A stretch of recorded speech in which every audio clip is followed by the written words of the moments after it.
Se a gente tiver que dar um endereço físico para a catarse política que o Brasil vem sentindo nos últimos anos, principalmente nas ruas, talvez esse seja o CEP mais adequado. A gente está na Avenida Paulista, numa das pontas dela, quase esquina da Rua da Consolação, na Praça do Ciclista, que é um dos epicentros, um dos pontos de concentração e de convocatória de muitas manifestações que tomaram o imaginário brasileiro nos últimos anos. O movimento Passe Livre, a Marcha das Vadias, a Marcha da Maconha, as marchas anti-Feliciano, as marchas anti-Dilma, o movimento Brasil Livre. A gente sabe, vocês sabem do que eu estou falando. Mas mais do que a Paulista ser também um palco, uma passarela onde essas manifestações aconteceram, ela também pode ser entendida quase como uma timeline, quase como um lugar onde a manifestação física de uma conversa e de um movimento muito difícil de ser compreendido acontece não aqui, mas nas redes. Como a Paulista pode ser uma manifestação de algo que vem acontecendo no ciberespaço. E é por isso que a gente está aqui hoje, por isso que a gente vai usar a Avenida Paulista como o nosso palco para esse episódio de Córtex, para mais nossos passeios, para falar com o professor Fábio Malini. O professor Fábio Malini, quem acompanha o Fluxo talvez saiba quem ele é, mas certamente você já deve ter visto um dos mapas de rede que ele produziu nos últimos anos. Ele é um verdadeiro cartógrafo da rede brasileira, principalmente desse mapeamento dessas conversas políticas que acontecem na rede social e que se manifestam aqui na rua. O professor Fábio Malini, como eu falei, ele é da Federal do Espírito Santo, toca o Labic por lá. E por que eu acho que ele é uma pessoa interessante? Não só porque ele produziu esse material riquíssimo, muito sofisticado do ponto de vista técnico, de programação e de entendimento de dados frios sobre a rede brasileira, mas é como ele transforma isso, na verdade, numa visão da antropologia digital brasileira e de como essas novas dinâmicas de rede, de comunicação, não estão produzindo simplesmente novas manifestações e um novo clima político no país, mas estão produzindo um novo sujeito político. E é sobre isso que a gente vai conversar. Lá está o Fábio Malini. Professor, muito obrigado pela presença, prazer ter com você aqui. Dei uma pequena prévia do que a gente vai falar, mas eu queria começar falando, a gente vai caminhar na Paulista, aliás, a Paulista domingo de manhã, Paulista livre para os pedestres, mas a gente está na ponta da Paulista, na frente do Francisco de Miranda, que é um dos libertadores da América, bolivariano de raiz, e a gente vai caminhar até a Fiesp, que é o lugar onde o pato chocou esse ovo que ninguém entende muito bem o que tem dentro dele ainda. Mas queria que você começasse falando não só um pouco sobre a essência do trabalho que você toca, do que se trata esse mapeamento, mas entender um pouco o que ele diz a respeito do que isso para mim pode representar, que é a polarização, né? Há uma compreensão errada no Brasil, comum, sobre o que essa polarização de fato é? Como que a rede prova ou desprova isso? Acho que a rede ela sempre vai ser um modo de expressar a multiplicidade de sujeitos e opiniões. Acho que quem trabalha com rede vai sempre trabalhar com multiplicidade. Mas a multiplicidade também, ela pode ser, muitas vezes, retratada a partir das aglomerações políticas que são construídas pelas pessoas em função das suas relações, né? E acho que no Brasil essa aparente polarização, né, sempre foi algo que começou a incomodar muito a gente. Eu particularmente lembro que acho que uma das primeiras cartografias minhas, eu tratava exatamente, eu chamava o fim da bipolaridade. O fim da bipolaridade? E você publicou isso? Eu publiquei no dia 20 de junho. Ou seja, antes, um pouco digamos, a segunda... Mas já era uma cartografia que você havia feito no começo das manifestações? Na verdade, eu peguei o termo Dilma, na verdade, e coletei do dia 15 de junho até o dia 20. E eu queria saber mais ou menos quem estava falando da então presidenta do Brasil em 2013. Uhum. E eu achei curioso que, em geral, em política, a política ela é uma experiência de polarização. Ela sempre vai ser uma experiência de polarização, né? Aqueles que estão de acordo, aqueles que estão contra e aqueles que se abstêm, né? Mas o que foi curioso naquele momento, naquela primeira cartografia, quase que uma proto-cartografia ainda, porque a gente não tinha tantos sistemas de desenvolvimento para visualização de dados, é que existia uma aglutinação de sujeitos que não estava no campo da oposição a Dilma, né, a posição institucional, né, ao seu governo, e também não estava no campo de defesa do seu governo. Então, me parecia ser algo bastante esquisito, estranho de compreensão. Além de uma multiplicidade gigantesca de gente que não se aglomerava em nenhum desses três lugares. Mas é curioso você falar isso porque naquela época, naqueles primeiros dias que a massa realmente tomou a rua, era isso que estava na rua, era uma multiplicidade absurda, ainda não havia separado uma manifestação de direita, uma de esquerda, uma de impeachment, era uma timeline sem o algoritmo, assim, era só... Sim. Eu acho que existia ali uma certa experiência nova também, política no Brasil, talvez uma experiência nova para parte de gerações no país, de ocupação das ruas de maneira mais massificada. Aquele momento é um momento em que a gente levanta um pouco o sarrafo do que a gente compreende de grandes manifestações. Mas, sem dúvida alguma, acho que o componente mais disruptivo daquele processo era o fato de que ela tinha uma conexão direta com os processos de convocação na rede. A polarização que a gente enxerga tempos depois, né, e fundamentalmente a partir que a polarização vai aparecer de maneira mais grave no Brasil, que é pós-Copa do Mundo, né, quando inicia as eleições no Brasil, que há essa contaminação da eleição. Eu acho que muito se falava de que as manifestações contaminaram as eleições. Eu acho que também é o inverso. As eleições contaminaram muito o ciclo de manifestações políticas no Brasil. E de conversa de rede também, Sem que dúvida. é onde você faz o Sem dúvida. Por isso que eu acho que as polarizações, que a gente vai passear por ela, entre esses dois polos, há uma realidade. Há uma realidade com um monte de gente, com as suas respectivas conexões, né, que ocupa os espaços entre esses polos, né, de modo que esses polos eles existem, eles são reais, né, do ponto de vista institucional, inclusive, mas existe uma gradação, né, em relação a um nível de aderência que tem em cada um desses polos. Né? Fala um pouco do trabalho que você faz, assim, essencialmente do que se trata o tipo de mapeamento de rede que você faz. E em seguida a gente conversa mais. Eu tenho uma outra dúvida para tirar com você em relação a ele.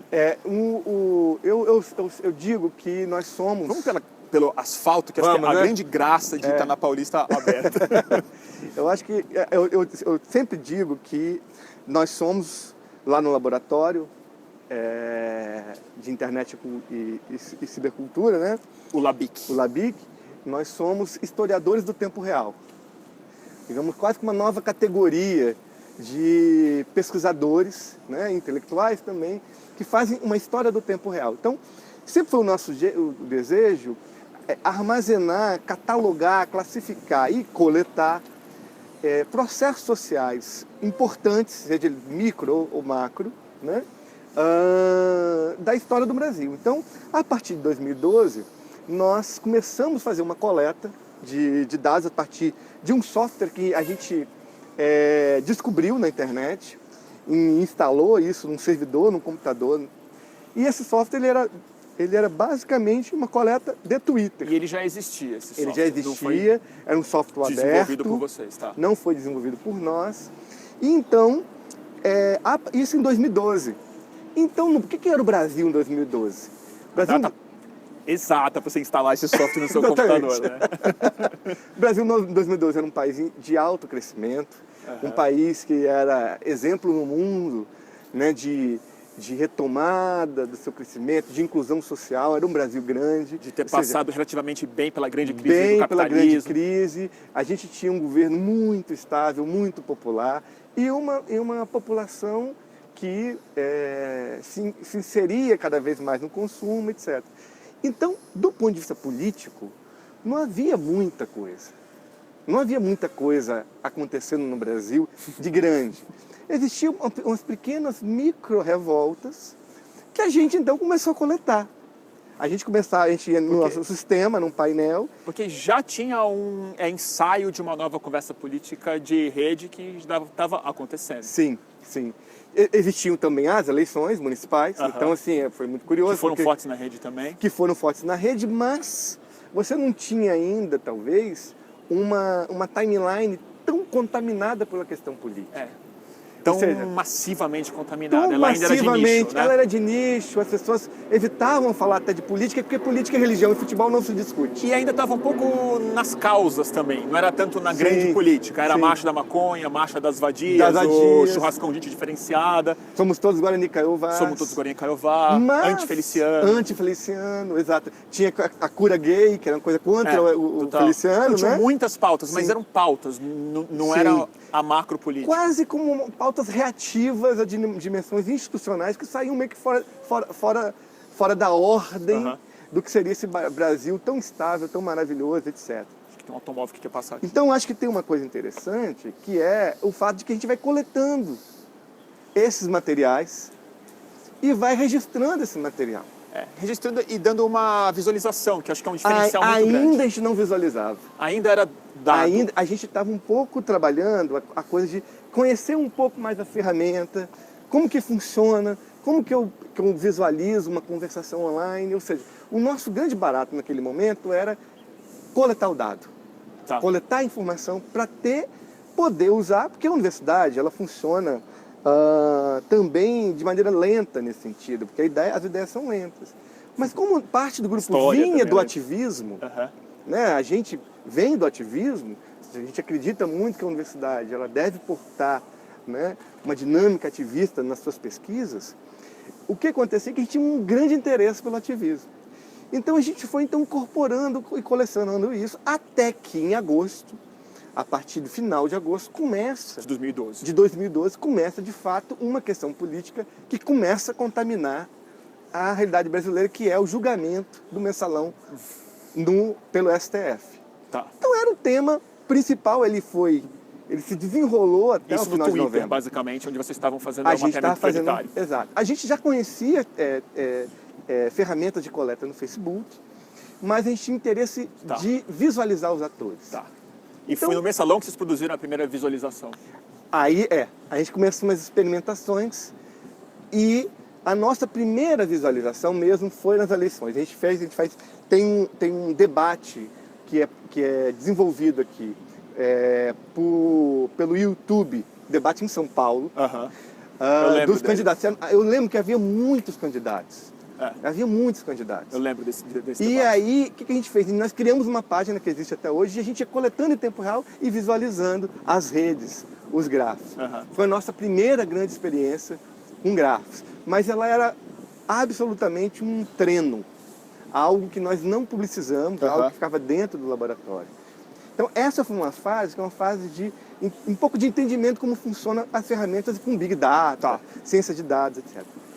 Quando chegou em 2013, aí começam a pipocar mais revoltas. Ou seja, você tem já o aparecimento de grandes revoltas nacionais, embora eram micro, da questão da tarifa. Explode várias pequenas revoltas, Porto Alegre, Vitória, Joinville. Eu me lembro dessas cidades, são cidades, inclusive, que não tem tanta, muitas vezes, expressão política no Brasil, mas que com a rede elas começam a ser visualizadas. E aí, em março de 2013, também acontece a ocupação pela polícia, a tentativa da Polícia Militar no Rio de Janeiro, da aldeia Maracanã. Eu lembro disso. Lembra? Então, isso para muita gente é considerado o início do ciclo dos protestos no Rio de Janeiro. Nós coletamos esse material e fomos coletando. Então, o nosso trabalho ele virou uma espécie de, até 2013, um processo de coletar e meio que guardar e visualizar pouco. Hoje não, hoje... Mas quando que ele começou a ganhar, que é o que me interessa muito conversar com você, começou a trazer já uns ensinamentos sobre que dinâmica política, antropológica quase, isso já dá pra gente intuir. Porque o que acho muito interessante do seu trabalho mesmo é o quanto que ele dá uma base científica quase de sensações que os indivíduos têm só no seu pequeno grupo, seja a bolha, o seu algoritmo, o seu feed, qualquer coisa, mas você consegue ter uma noção de dados que só você está produzindo isso. Quando que você começou, a partir disso, fazer reflexões sobre o que está mudando na estrutura da conversa política brasileira? Isso é que faz sentido isso que eu estou te perguntando. Eu acho que a minha primeira visualização foi muito inspirada nas manifestações que vinha da Primavera Árabe. Curioso isso, de como que a gente também é muito influenciado por isso. Eu tive acesso a um grupo espanhol que fazia esse tipo de visualização, e aí eu comecei a visualizar temas espanhóis, porque eu queria conversar com eles e tal. Isso em 2000 Isso, eles fizeram um ano de comemoração do 15M, então 15 de maio de 2012, eu já também... Não, aliás, 2 anos, em 2013 eu faço isso. Aí beleza, então o que acontece? Sem dúvida alguma, assim, a tese que eu defendo, ou seja, de que as emoções produzidas nas ruas, elas são a que gera a produção de grandes interações na rede. E os ativistas do sofá são um dos grandes caras para republicar isso, porque o que a gente chamou de ativista de sofá, mas é algo muito importante hoje, eu vejo. Eu me interessava por essa conexão, ou seja, como que o sujeito que está na rua publica alguma coisa e quem está em casa também republica e faz esse jogo interacional. Mas você ainda colocou a rua como o ponto de partida. É.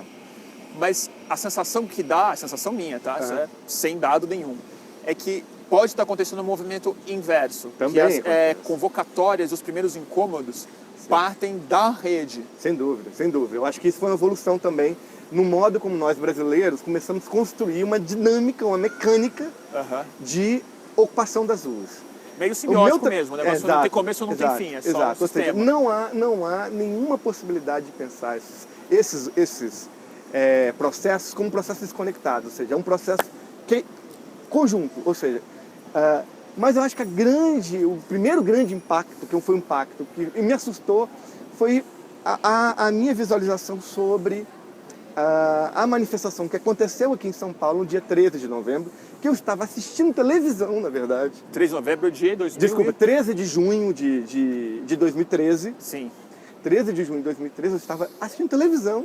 Sim, foi o dia que rompeu a... Foi um dia que na verdade, era uma reconquista daqui da Paulista, ou seja, os movimentos são bloqueados na Consolação.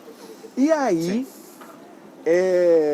há uma grande repressão policial. E eu estava assistindo a televisão no Datena, na hora. Na hora que virou o... eu estava assistindo a televisão, não estava em rede. Na hora que as pessoas falam, somos favoráveis a vandalismo. Exatamente.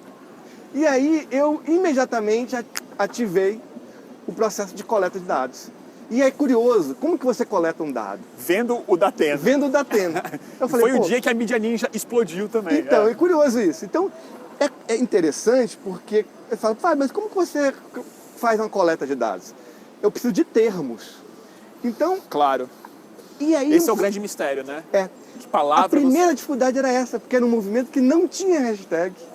Era um movimento que não indexava absolutamente nada na rede. Não tinha slogan ainda. Não tinha slogan isso. Então eu coletei tarifa, protesto, manifestação e passe livre, que era alguma coisa... Passe livre era o que tinha. Era o que tinha, mas veja, o movimento passe livre, ele nem tinha canal no Twitter. Então também é muito curioso de como foi uma manifestação em que a dinâmica coletiva na rede, ela também se fez. E aí eu acho que essa visualização, eu fiz uma análise que a gente chama de rede temporal, que é um pouco tentar trabalhar como que é a conexão agora, daqui a pouco e muito mais à frente. Ou seja, você vai mostrando evolução. E aí essa rede é uma rede que ela era muito fraca em termos de conversação na rede. Números de interações. Números de interações, até que começa a repressão policial. Aí explode a conversação. E aí eu começo a entender também que existia uma relação entre dramatização e ampliação de conversas na rede. Ou seja, quanto mais drama, ou seja, quanto mais ação política acontece Engraçado você falar intensamente... isso, quanto mais drama. Porque isso aqui tem uma... bom, a gente pode se seguir depois falando disso, mas isso para mim conecta muito com, de fato, não digo agressividade necessariamente, mas com a intensificação dos termos da conversa, com a perda de sofisticação no meio do debate político, que está acontecendo prioritariamente num ambiente muito exaltado, assim. Sem dúvida. Porque ele é o que viraliza. Assim. Sem dúvida. Eu acho que a política ela tem esse elemento, que é você precisa reduzir, você como usuário, e também os próprios movimentos eles foram aprendendo a se organizar um pouco mais, de maneira que é preciso condensar sua linguagem para fazer com que mais gente esteja incorporada a ela. E não é uma experiência só brasileira, é uma experiência também espanhola, é uma experiência norte-americana, mexicana, ucraniana. Ou seja, se a gente pensar aquele período, a gente está vivendo uma intensidade de hashtags, de a guerra de ocupações. memes, né? É uma guerra que necessariamente precisa ser curto, né? É uma guerra memética, né? A primeira guerra mundial memética, né? Então, acho que isso também gerou um certo tipo de afloramento dos lados. E quando você está na rede, você é um perfil, né? E sendo perfil, você se expressa como rede. Você expressa suas conexões, você deixa muito evidente quem você compartilha, quem você retweeta, quem você curte. E essa relação, ela produz sempre uma expressão política evidente. Isso é algo que eu queria muito conversar com você. A gente estava falando mais cedo, antes de começar a nossa gravação. E uma pergunta difícil, porque ela não tem objetividade. Mas o perfil é algo muito central nisso. Porque o cidadão digital, essa pessoa que está se expressando e se articulando politicamente na rede, ela é a expressão de uma programação digital específica. Ela não é uma pessoa. Ela tem ferramentas, possibilidades e uma estética bidimensional, relações específicas. Eu queria que você falasse um pouco sobre isso, sobre como o perfil vai definir que tipo de cidadão, que tipo de sujeito político vai estar sendo produzido hoje. O perfil demonstra que a gente, na sua composição, né, ele foi criado, ele é um rompimento com a ideia do portal, o perfil. Explica isso. Quem começa trabalhando com internet nos anos 90 sabe que tudo que você fazia tinha que ser um portal. Né? Você ia fazer um site... Era um portal. Era um portal, né? A ideia do portal, diferente da ideia do perfil, é de levar você a um mundo. Então existe uma relação ainda cliente-servidor, como a gente diz em software. Ou seja, existe ainda uma relação de que aquele que possui informação e aquele que vai consumir a informação. Ainda é uma relação... É uma relação que, de certa maneira, reproduz a relação de massa entre emissor, receptor, etc. É vertical de alguma forma. Vertical de alguma forma, inclusive em software. Ou seja, porque alguém domina esse conteúdo e está reservado, né, está hospedado esse conteúdo e aquele que consome, faz download do conteúdo. Ainda é o passivo e o produtor. O perfil, ele rompe, é uma ruptura com essa ideia. E é uma concepção de que os pares, ou seja, peer-to-peer, né? Ou seja, ponto a ponto, eles podem criar dinâmicas conjuntas de produção sígnica, né? Ou seja, produção discursiva. Mas isso sempre teve colocado nos usuários de internet. Podia fazer isso por e-mail, em fóruns, em chats. Sim. Mas a ideia do perfil ser uma expressão mais pública do usuário. Sim. Quer dizer, o mundo pode ver você. Esse é um rompimento também importante. Na verdade, talvez seja um prolongamento do que foi a web, né? O sítio, o site era esse espaço público e o perfil ele passou também a ser esse lugar público em que você mostra quem você segue e você mostra quem você vai seguir. E essa conexão direta vai produzindo experiências coletivas novas. Por exemplo, a indexação de uma conversa. Se a gente pensar bem, o que a gente está vendo aqui, por exemplo, na Paulista, é como se fosse, sempre brinco, quando as pessoas elas ocupam o espaço público, eu sempre falo que é quase como um torrent. um arquivo torrent. Porque o arquivo torrent, ele é feito de quê? De micropedaços que juntos formam um todo. Então, Como um arquivo final, um arquivo único. Então, esse processo inteiro que a gente está vendo aqui é como se fosse... Vamos por aqui, porque ali tem um barulhão. Você fazendo aeróbica ali. O pessoal tá... Então, acho que é muito, muito interessante isso, né? De que você tem diferentes apropriações, momentos da rede, mas a lógica parece de torrent. E é curioso, porque o torrent, ele trabalha com um arquivo chamado hashing. Ou seja, a tecnologia dele foi feita para juntar fragmentos. E o perfil, de certa maneira, é isso. Vamos fugir aqui, senão... Vamos dar uma fugida aqui por conta do som. A gente ia parar ali na Casarão da Paulista, mas acho que não dá. O barulho não vai dar. Não dá. Sempre existem pontos mais ruidosos, né? Nossa, então, a turma tá animada mesmo. Tá. E, então acho que assim tem uma característica Você tá falando do perfil, hashing, né? Do perfil. O perfil, ele tem essa ideia de construir uma possibilidade, uma experiência coletiva de que os fragmentos, ou seja, os indivíduos na forma de perfil possam conjuntamente arranjar soluções para expressões coletivas, sobretudo de tendência. Acho que a hashtag, quando surge com o Twitter em 2006, 2007, já é um exemplo disso. Né? Depois o feed com o Facebook vai dar uma outra ideia, ou seja... Eu queria falar sobre feed depois com você, mas o que me interessa do perfil, que eu acho muito interessante, não sei se eu te interrompi muito, mas você pode pegar o seu pensamento e tocar como você quiser, mas o quanto que eu sinto também que, mais do que ideologias que estão sendo cristalizadas ou pulverizadas com a rede, é o fato de que identidades políticas estão sendo criadas, não necessariamente uma visão política com materialidade histórica, uma proposta futura, mas mais de identificação, como que esse torrent que você fala, de grandes grupos, de grandes signos, de grandes hashtags, de grandes estéticas, começam a formar múltiplas identidades políticas, que a gente se convencionou a chamar de bolha ou de alguma coisa.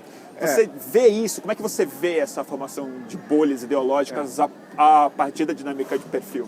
Os perfis, eles têm como ele tem uma característica de... Ele só existe se ele estiver em relação. Ou seja... Entendi. E aí é uma questão interessante, porque pela primeira vez a gente tem que compor uma identidade que é uma identidade muito marcada pelo outro. Ou seja, o outro ele vem primeiro do que o eu. Porque como eu preciso seguir outras pessoas para essas pessoas me contaminarem, ou seja, a gente emula muito esses outros e de forma, inclusive, que a gente pode ser o outro sendo a gente mesmo. Quando a gente compartilha alguém, a gente é aquele alguém. Assume a voz do outro como sua. Exatamente. Então, e você também, a dinâmica das plataformas que a gente usa, você quer ser confirmado pelo outro. Exato. Você quer ser reforçado. É a economia do like mesmo. Isso. E esses laços, eles se revelam em vários momentos. Eles vão se revelando. Agora é por aqui, porque agora tem um maracatu, então... Isso é bacana. A gente vai passeando sobre as diferentes multiplicidades entre os polos ideológicos, né?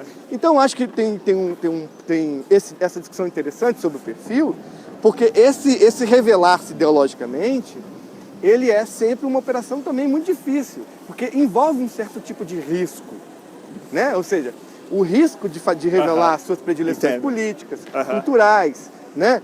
Sociais, etc. Fica vulnerável mesmo, né? Fica vulnerável, e essa vulnerabilidade, ela intensifica... Apertar o passo. Ela intensifica o fato de que depois isso pode acontecer sem parar. Então, quando alguém se coloca numa perspectiva, num ponto de vista de esquerda, né, é muito difícil para ele, né, se deslocar desse ponto de vista, porque ele já está imbuído de retweets, compartilhamentos, relações, que o único jeito dele, digamos assim, diminuir a força dessa dimensão ideológica é ampliando a sua rede. Então, cada vez E aderindo mais... a narrativas prontas também, para ficar mais seguro? Também isso. E, sobretudo, narrativas que se tornam senso comum. Eu acho que aí a gente tem um problema também sério, né? Ou seja, Múltiplos sensos comuns, né? múltiplos Esse é o problema, sensos né?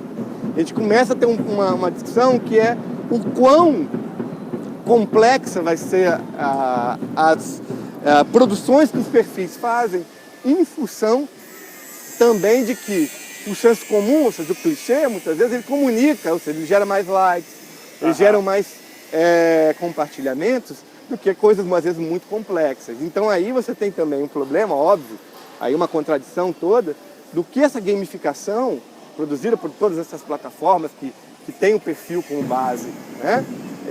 Essa gamificação ela produz. Né? A gamificação é essa lógica de ter mais premiação. likes, premiação. Obrigado. Está fazendo a campanha de prevenção de AVC. Valeu. Tá bom? Obrigado. Então é muito interessante que no final das contas, né, esses perfis eles vão ganhando uma relevância muito grande na nossa sociedade, mas ao mesmo tempo vai trazendo algumas contradições. Né? Por exemplo, o fato de que a construção de uma certa identidade ela faz com que os perfis não consigam sair muito, né, dos seus próprios universos. Então, em análise de rede, a gente diz que quando acontece esse tipo de procedimento, os grandes nós da rede, importantes para, digamos, flexibilizar esse endurecimento ideológico, é o que a gente chama de excêntricos, os excêntricos. Os excêntricos. Os excêntricos. Os isentões? Não. Os excêntricos, eles são aqueles que têm, em cálculo matemático, aqueles que estão mais distantes daqueles que estão no centro. É um pouco mais complexo, na verdade. O excêntrico é que num cálculo de caminho, para se chegar... Na sua visualização você Na vê minha isso? visualização, por exemplo, você pega um usuário que geralmente está mais à margem da rede. Ou seja, para você chegar a ele, você vai ter que passar por um monte de gente até chegar a ele. Então, essa quantificação de um caminho longo, né, quem é o usuário que tem o maior caminho longo dentro da rede é o mais excêntrico, ou seja, é o que está menos por dentro do que está acontecendo. Mas por que ele é importante? Mas, qual a importância deles? Que eu queria entender. Se Porque ele aparentemente ele tem autonomia. está tão isolado. Ele está conectado, mas ele tem autonomia porque ele está isolado. E a autonomia dele tem a ver com ele consegue trazer mundos que estão do lado de fora, ou seja, de outras redes, para essa rede. Ele é o poro que rompe umas bolhas aí. Exatamente. Né? Com o tempo, muitos usuários eles passam também a ter essa característica. Né? E aí eles vão percebendo se vale a pena se manter dentro de um campo ideológico mais cerrado, ou ele entra nessa categoria dos isentões. Os isentões, na verdade, eu queria que você fizesse uma análise do isentão, coisa que de vez em quando você é acusado, eu sou profundamente. Mas é justamente essa não identificação com uma cristalização de uma narrativa política específica. Tem isso, mas também tem talvez um papel político que é, de fato, levar para as nossas bolhas também, ou seja, as nossas predileções, eventuais posições não aceitas pelos nossos pares. E isso é irritante, porque a gente sabe, porque a gente se irrita também quando isso acontece. Te desconfirma, né? Desconfirma aquilo que a gente quer, de certa maneira, reforçar, né? Quer reforçar. Então é muito curioso, né? Se a gente pensar até a Paulista, a história desse processo aqui, ela é como se várias bolhas fossem sendo ocupadas, um dia outro. Por isso que eu falo que é uma timeline isso daqui, ou a expressão de uma rede pública, porque todas as bolhas e as causas das mais antagônicas ocupam esse espaço, às vezes quase que simultaneamente, quase que disputando o mesmo espaço físico, né? E tem um fato também de que essa ocupação, ela também é uma disputa de viralização de imagem. Então, ela volume, também de disputa de massa, né? Ela é construída também para ser memetizada. Né? Ou seja, num primeiro momento, em 2012 e um pouco de 2013, isso não era tão nítido. Né? A partir de 2013, os movimentos começam também a ter diferentes movimentos, não estou falando só os movimentos que a gente entende como os grandes movimentos políticos, os micromovimentos, eles passam a ter uma preocupação também de construir narrativas para as redes, antes dos movimentos acontecerem. E aí começa esse procedimento convocatório, de evento. E é curioso isso, porque no Brasil a gente vê muitos movimentos, a gente vê muitas... As ações sociais, em geral, elas são muito construídas a partir do evento do Facebook. E o evento do Facebook, a criação do evento do Facebook, é uma coisa chatíssima, porque ela aciona todos os seus amigos, e aí você é notificado, e é um lugar meio assim, meio desorganizado, sobretudo porque o evento do Facebook é um lugar quase como uma praça pública, ou quase como aqui a Paulista, porque você vê gente comentando que você nem sabe quem é aquela pessoa. Então é um lugar ali no Facebook, por exemplo, em que você consegue perceber uma certa diferença, para além do seu... Mesmo que em torno de uma causa comum, que já isola um grupo restrito. Exatamente. Porque ele também vai ser objeto de trolls, ele vai ser objeto de perfis da imprensa. Porque a imprensa finalmente tem como pautar essa manifestação. Ela tem um organizador, ela tem um nome, tem uma data, tem um flyer. Exato. Então acho que é curioso isso, porque aquilo que seria o mais desorganizado no Facebook é o que mais é utilizado no Brasil para as convocatórias, né? E isso cria também até inflações de gente que está sendo adicionada àquele evento, né? Começa a ter as teorias de que o quanto de pessoas que confirmam e vai, etc. Mas ele vira um indicador extremamente emocional, né? Ele já é uma certa início de uma certa política, de uma dramatização política que a rede começa a produzir. Né? Eu me lembro que teve um protesto no dia 7 de setembro de 2013. Sim, eu lembro desse. Você lembra desse? Muito importante. Que foi, eu me lembro que eu fui a Brasília dar uma palestra e o assunto de Brasília é que ia ter 1 milhão de pessoas nas ruas e estava assim, um pavor na classe política. Total. Por quê? Porque existia e da própria uma esquerda, dinâmica, porque isso é patriótico e tudo mais. Exato. E existia uma espécie de drama sendo produzido na rede e de que aquilo ia ser disruptivo de novo, tal, etc. Então é muito interessante isso, ou seja, de como a rede também, ela cria uma ambiência de mobilização que ajuda muito que os movimentos, eles ganhem uma amplificação muitas vezes maior do que a própria rua tem. Claro. Né? Maior do que a própria rua tem. Mas isso é central, né? Porque hoje, 15 mil pessoas produzem uma repercussão e um constrangimento público, né? Enorme. Vem em ondas mesmo. E tem um fato também de que as ruas, como a própria internet, ela é do terreno do incontrolável. Né? Quem participa de movimento de rua sabe que tem coisas que acontecem na rua que jamais alguém iria programar aquilo. Né? Então, essa falta de controle do que vai acontecer na rua e também na internet é um casamento perfeito, né? Então, isso produz Por isso que elas estão diretamente conectadas também. Tem uma similaridade muito grande. Daí esse mapa que você faz, que ele é realmente um mapa, é uma cartografia real, né? E essas cartografias, elas adicionam um elemento que é o sujeito que por vários motivos, não está na rua, mas está em casa. E aparentemente seria a audiência disso, mas não é. Ele sempre tem uma característica de dar um espalhamento daquilo que está na rua. Então, o que acontece atualmente é que a maior parte dos espalhamentos de conteúdo de rua é feito por cara que está no sofá. Ele é fundamental. Ele é estratégico hoje, ele é fundamental porque é ele que gera o calor do acontecimento. Ou seja, a gente diz o seguinte, quando E faz com que todo mundo veja isso. Exato. Até porque, isso é outro assunto que a gente precisa conversar, como que isso que a gente está conversando, a lógica de rede, a extrema descentralização, a produção de pequenos e múltiplos hubs e centros e tal, ela minou a base da velha organização, tanto midiática quanto política, que eram grandes grupos extremamente organizados que pautam e organizam tanto ruas quanto a informação, né? Sim. Isso é interessante e importante. É óbvio que isso vai acontecer, porque... Mas isso é central, porque assim, isso que você colocou, por exemplo, voltando lá atrás, quando você falou do dia 13 de junho como o dia D, da ruptura do que se sentia incidentalmente ainda na rede e na rua, não foi só a violência policial que deixou as pessoas muito revoltadas.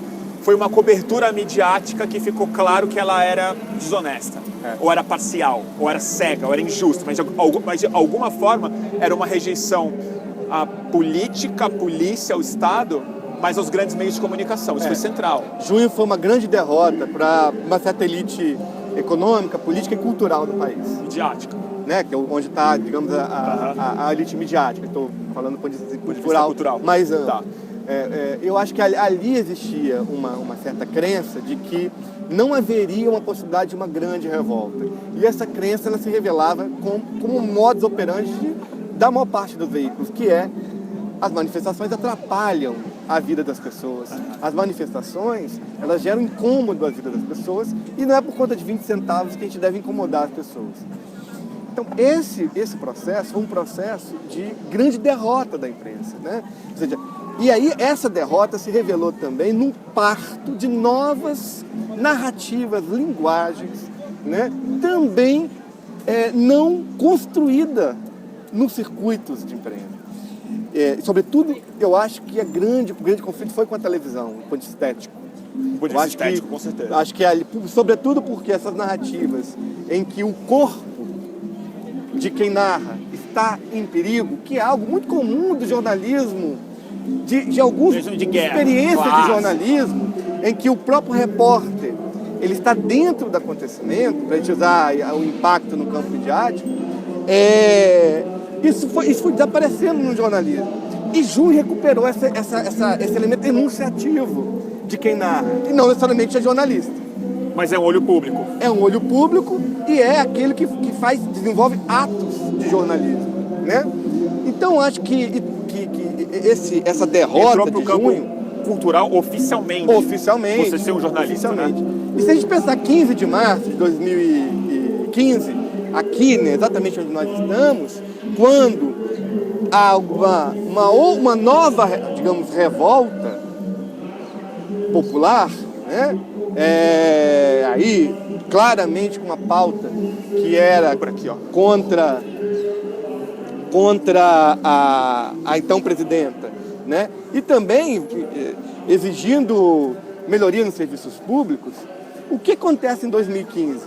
Você não tem esse sujeito que narra dentro das manifestações. Não aparece. Aparece um outro tipo de dispositivo que é o próprio circuito televisivo, que vai usar a mesma tecnologia, ficar grandes horas ao vivo, né? Mas com um narrador que vai tentando pautar com um conjunto de especialistas, aí já com uma linguagem televisiva tradicional. Do que se trata. Com flashes ao vivo, etc e tal. Então é curioso isso, que uma das ausências de 2015 seja exatamente os streamers. Seja exatamente... Mas sabe o que eu acho? Os streamers estavam lá. O fato é que as pessoas pararam de usar os streamers como a grande... não só a novidade, mas como a grande cobertura real dos fatos. Parece que os streamers já estavam polarizados novamente. Já era como se fosse mídia ativismo, baixas audiências, uma resolução mais baixa, e dá a impressão como se a mídia conseguiu repolarizar a situação e dar que isso é nosso, falar com milhões de pessoas, eles voltaram a cobrir, porque os streamers estavam lá, Mídia Ninja seguiu, pessoas independentes seguiram transmitindo essas manifestações, elas só não repercutiam mais da forma como repercutia, não pautava mais grandes números de pessoas. Acho que em grande parte também pode ser pela própria adoção de um certo tipo de perspectividade, mas inclinada à negação daquelas manifestações, né? Uma espécie de condenação moral daquelas manifestações. Total. Né? Isso acabou também virando uma espécie de vilania dos streamers de grande audiência. Mas também, porque 2013 também tem uma questão interessante. 2013, os veículos de notícia, eles estavam pactuados a não publicitar conteúdo no Facebook. Porque existia, se você lembra, uma ideia de que o Facebook ele era um grande vampiro. Ele estava roubando audiência. Audiência e conteúdo, Dinheiro, e dinheiro. Dinheiro. Então, se você pegar as organizações Globo, por exemplo, ela não publicava conteúdo no Facebook. Então existe um vácuo também ali no Facebook, bastante interessante, de que vários veículos não publicavam continuamente de maneira forte. Então isso acabou gerando um problema, digamos, muito grave, né? Que é um problema de vácuo narrativo, né? Na hora de se compartilhar esses conteúdos. Entendo. Né? E em 2015, eu acho Elas que já houve um voltaram a assumir reposicionamento. o seu papel de mídia de massa mesmo. Exato. A força do seu veículo, do seu capital, das suas antenas, né? E eu acho que aí é uma questão interessante que eu queria também voltar, que é o fato de que a gente muitas vezes não vê que os veículos de notícia, eles não são veículos de notícia nas redes sociais. Eles são perfis. Eles são perfis, E eles são perfil como eu, como você. Então a dinâmica de mobilização deles é idêntica à nossa. Ele tem audiências, ele tem redes, essas redes têm um certo grau de fidelidade. Então o acionamento dessa dinâmica de rede pelos veículos de notícia também tem caráter de mobilização. Então eu acho que a partir de 2015 os veículos de notícias, alguns menos, outros mais, assumiram certo tipo de protagonismo de mobilização daquelas lutas. Mas também em 2013 isso também aconteceu. Também aconteceu. Né? Houve uma virada, mas claro que aquele momento era uma outra interpretação. Sabe o que eu ia te perguntar? Então, que uma conversa que você falou para mim, achei muito interessante. Queria que você trabalhasse um pouco essa ideia aqui. Também, no senso comum de quem está na rede, eu falando, todo mundo atribui muito ao algoritmo o problema dos isolamentos, da separação de uma conversa comum possível, todo mundo falar para si mesmo, e são as bolhas que estão se manifestando. Mas você fez uma observação que me tocou muito, assim, que você falou, não é o algoritmo, é o feed é o problema. O feed foi a grande virada para criar o atual ambiente de comunicação, onde não só o perfil, mas a forma como a gente consome e distribui informação, a qual até os grandes veículos têm que se moldar. Queria que você falasse um pouco sobre o feed como esse bagunçador aí da informação e da sua expressão política na rua. Eu acho que foi construída uma ideia de comunicação de que a gente vai até a informação. A gente vai até a banca de jornal e compra um jornal. Historicamente. Né? Então esse movimento... O Orkut era assim, que você falou do Orkut, estava muito interessante. Esse movimento o Orkut emulou. Então quando a popularidade do Orkut, né, era por vários motivos, a primeira grande rede de relacionamento que se popularizou no Brasil, mas ele tinha na sua dinâmica de interface um valor que era a ideia de que o conteúdo deveria ser buscado. Então, você vai até alguém para escrever Você algo. vai na página de alguém, escreve um script, você vai na comunidade. Você cria um testemunho, cria uma comunidade, né? Então existia um elemento que era uma ação mais ativa, né? Um ato mais ativo do perfil. O perfil... Tem um show ali. O perfil... O feed com o Facebook... Ele muda. Peraí, que esse barulho deve estar destruindo a nossa transmissão, nossa gravação. A gente está passando agora no momento de alta. Vem pra cá, que a gente está chegando na Fiesp. Quase a gente vai encerrar lá na Fiesp. Tem esse problema. Vamos passar Vamos por passar, lá. Né? Vamos passar. Mas fala pra mim, conta. Não, eu acho que, tentando falar bastante alto, eu acho que é o seguinte. O feed gerou um elemento muito ruidoso pra gente. Que é o fato de onde isso acontece. Onde isso acontece. Né? Você não quer ouvir, mas você ouve. Você ouve. Né? Então há alguns pontos de rede que eles são mais ruidosos, porque o feed é o seguinte: você recebe o conteúdo de quem você segue, de quem você é amigo. E aí é um elemento muito diferente, porque, veja, se a gente publica uma informação aqui, ela é rapidamente viralizada. Então, vira uma questão de privacidade. O quão isso fere a privacidade das pessoas, até porque aquilo que ela produzia no seu conteúdo, né, passa a ser produzida para todo mundo ver. Então fica uma discussão muito interessante de que a bolha, na verdade, ela só funciona porque o feed existe. Porque aí ela vai regular como, o que aparece Isso é para mim. interessantíssimo. A bolha só existe porque o feed tá lá. Tá lá, Claro. então a bolha só é feita porque ela organiza qual conteúdo vai aparecer no meu mural, digamos assim. Então, Aham. é uma outra dimensão que muitas vezes não se coloca muito, porque de fato o YouTube roda com feed, o Twitter roda com feed, o Facebook com feed, o Snapchat com feed, o Instagram com feed, ou seja, todos os instrumentos baseados na lógica do perfil, que marca, seria o Web 2.0, que é o aparecimento do perfil, Aham. eles têm como característica ter feeds. E alguns são mais democráticos que o outro.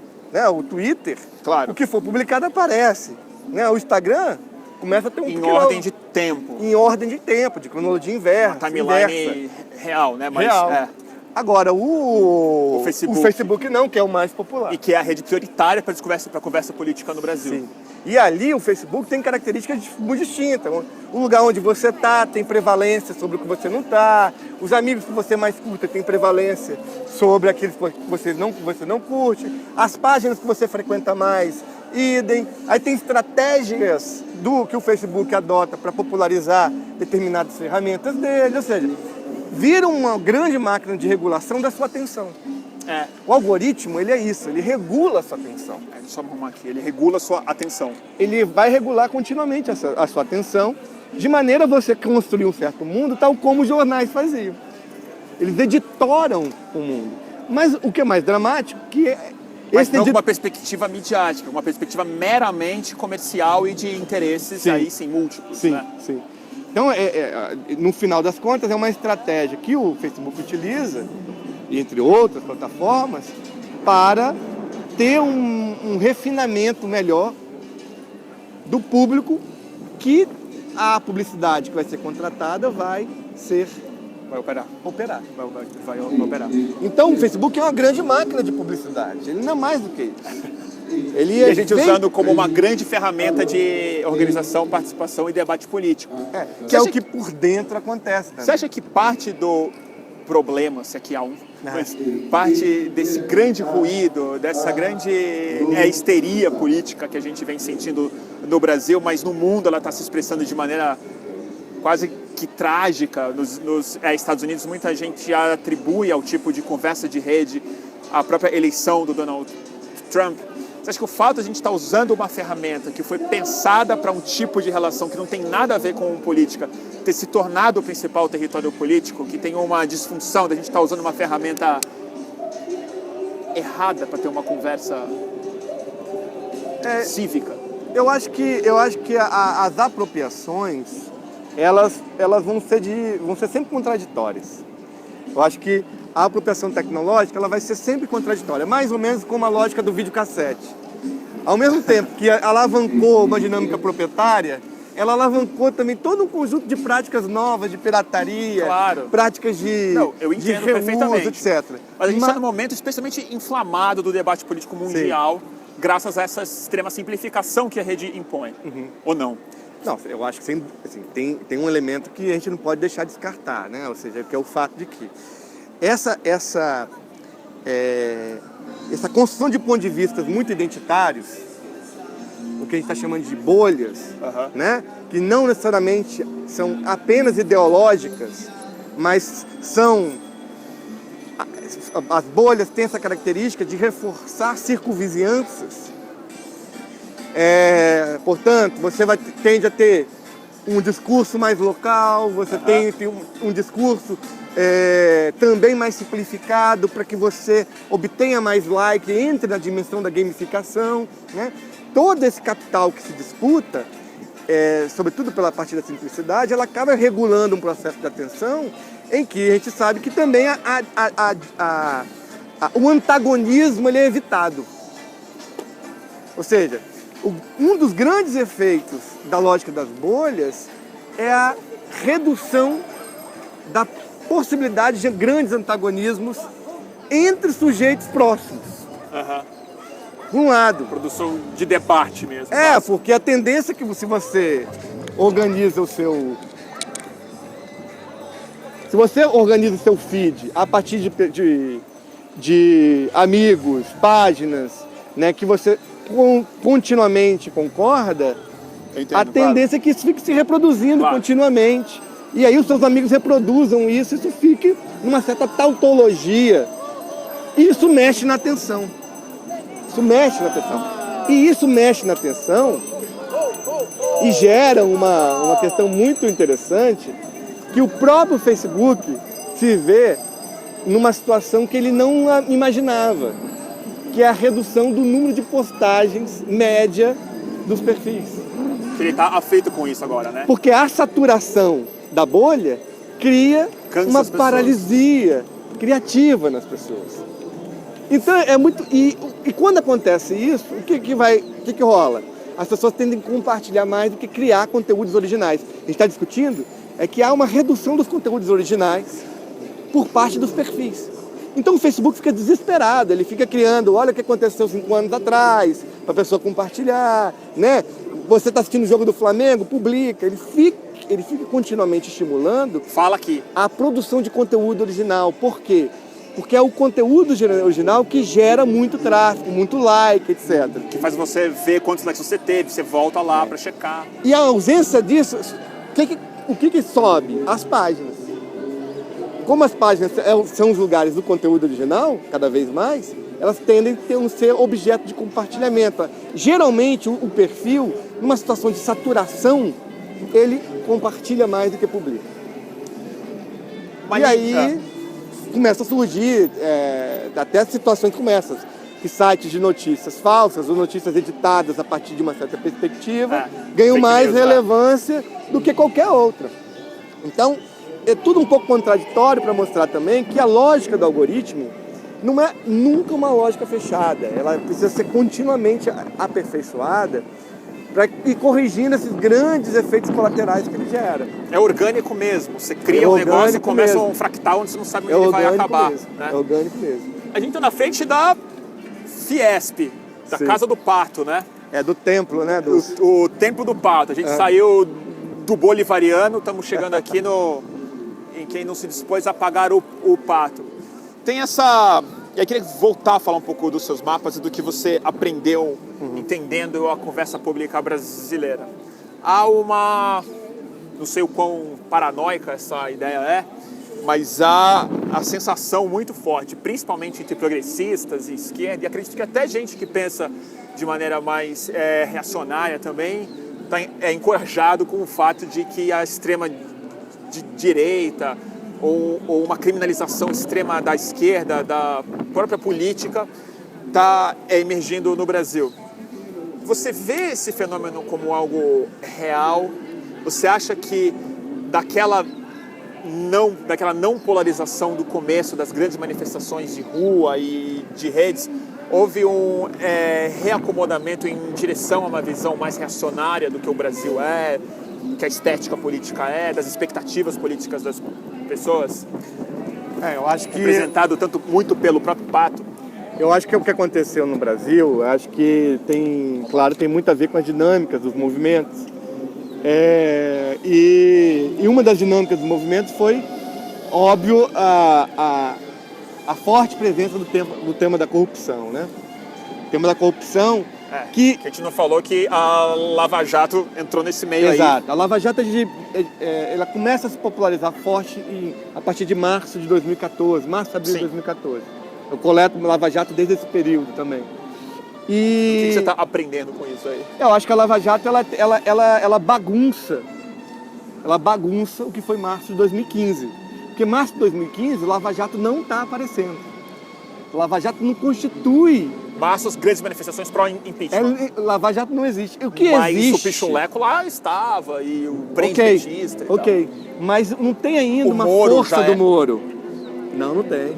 Não tem ainda? Não tem ainda. Por quê? O que tem, se é sabido, é que a conta de luz está aumentando e que a presidenta da Petrobras está numa saia justa em função de situações envolvendo corrupção que já está sendo investigado. Era o petrolão ainda. Era o petrolão.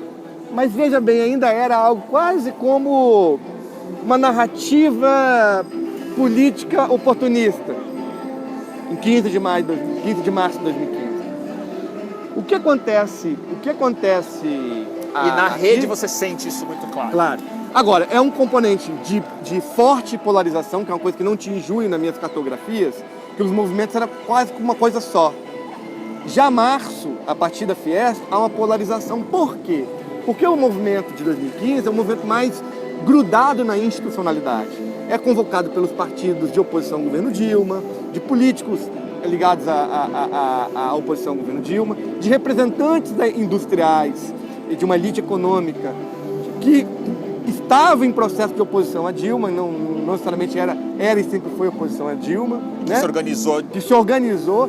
E talvez esse retrato da Fiesp, ele exatamente demonstra essa adesão da manifestação a dinâmicas dessa institucionalidade. Outra coisa, é recuperar o carro de som, que era uma coisa que foi eliminada em 2013. Portanto, existia uma voz que vocalizavam e coordenavam ações, ou seja, um modelo institucional se prevaleceu. E movimentos novos se consolidam. E movimentos novos com a temática da corrupção, que é uma temática de junho de 2013, né? E em tese ultraliberal. Ela é traduzida por uma dimensão também, na sua incorporação repressiva do ponto de vista moral, extremamente moralista, que vai vir com Jair Bolsonaro, exaltação da polícia militar, Feliciano, ou seja, a ideia de que a paz ela não se faz com justiça social, ela se faz com repressão.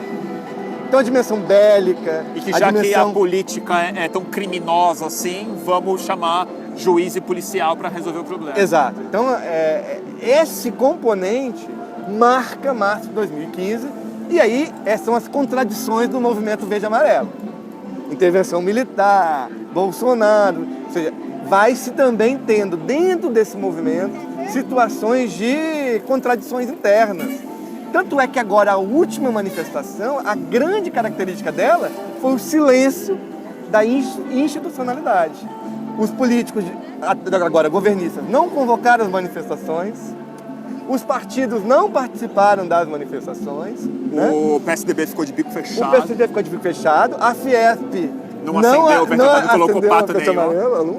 Então, essas ausências... Mas entre os próprios grupos, entre o Vem Pra Rua, MBL, a turma da intervenção militar, eles já começaram a se separar de maneira mais clara também. Sim.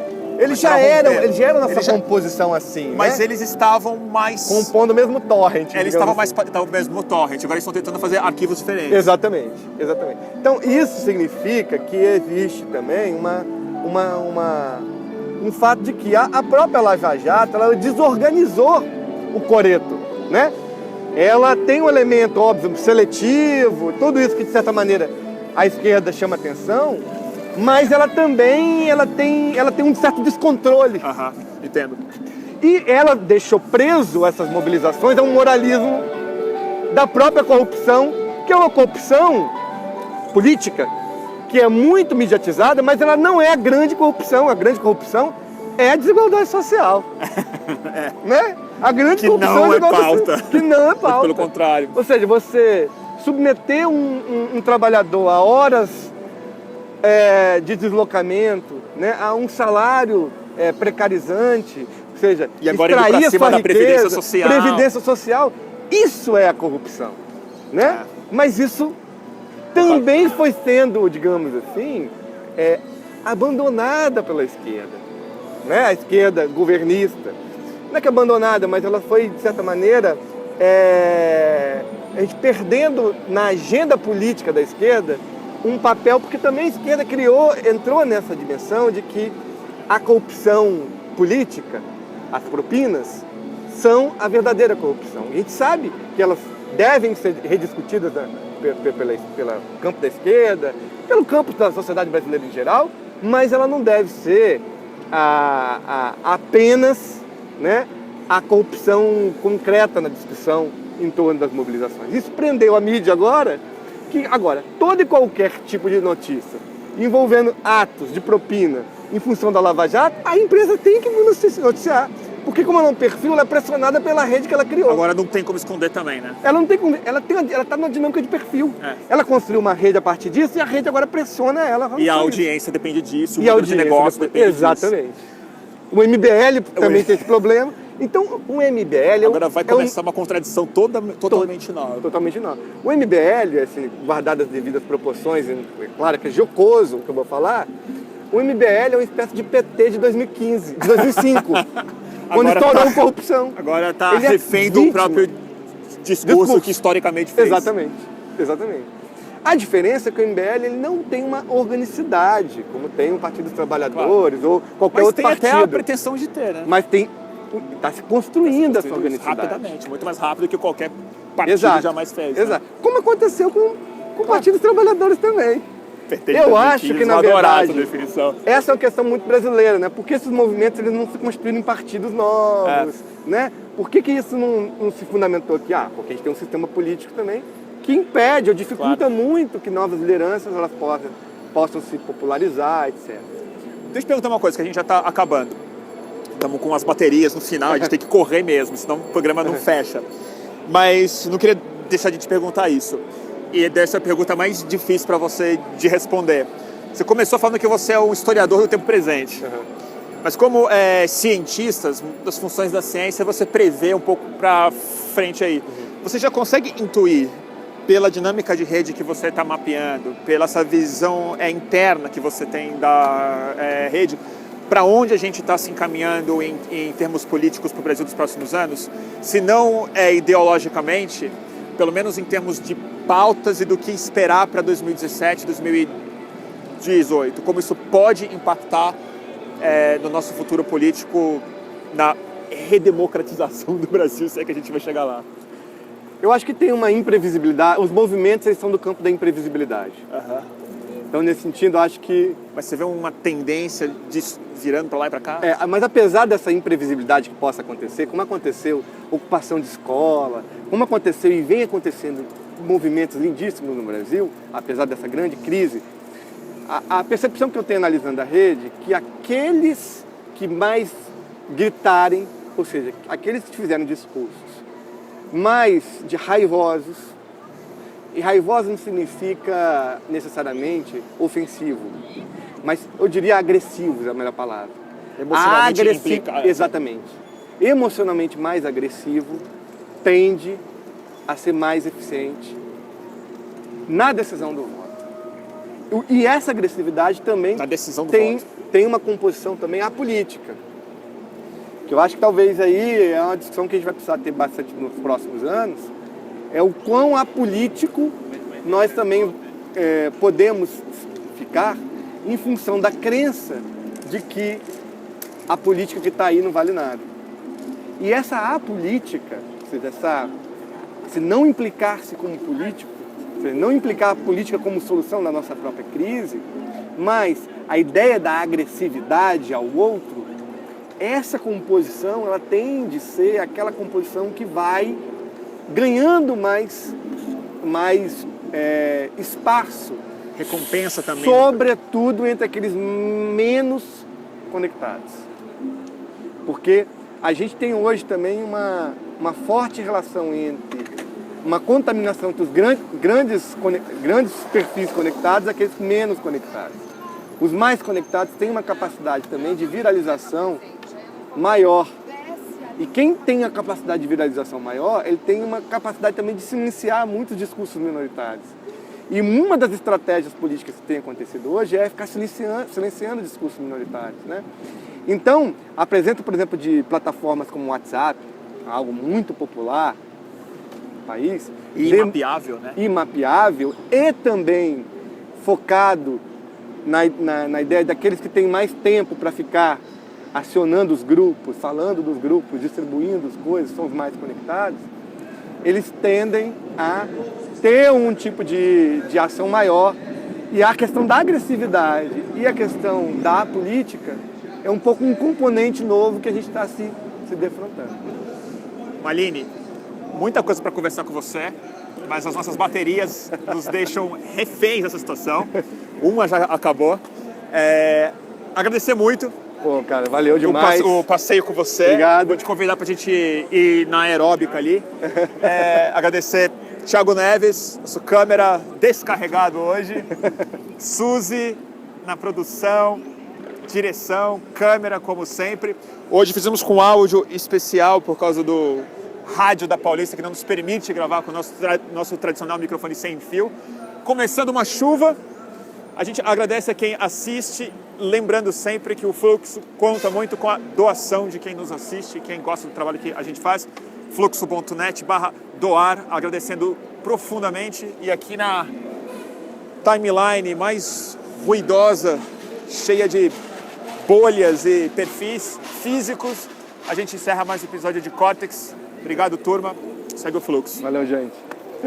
Vamos fazer uma aeróbica aí? Tipo Bonitos de Corpo. Você sabe qual é o Bonito de Corpo? Não. Puta, meu. Que é isso? É um grupo de... um bloco de carnaval que sai no Rio. Eu ouvi falar, mas...